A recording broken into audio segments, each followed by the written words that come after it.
ছাত্র জনতার গণ আন্দোলনে নিহতরা জুলাই শহীদ ও আহতরা জুলাই যোদ্ধা নামে স্বীকৃতি পাবেন।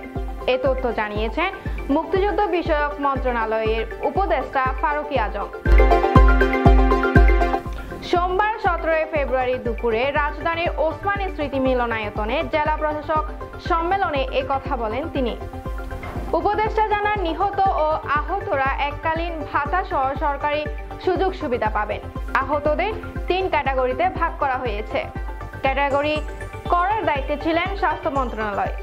ফারুকী আজম জানান, নির্বাচিত সরকার আসবে জুলাই অভ্যুত্থানের চেতনা নিয়ে। তারা নিশ্চয়ই এই অধিদপ্তরের কার্যক্রম চালিয়ে যাবেন।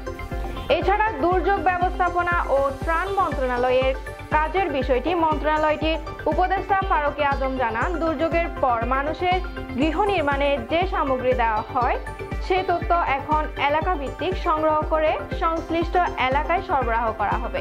কাজের গতি বাড়াতে এই উদ্যোগ নেওয়া হচ্ছে বলেও জানান তিনি। News desk, Kohelia, Cox's Bazar.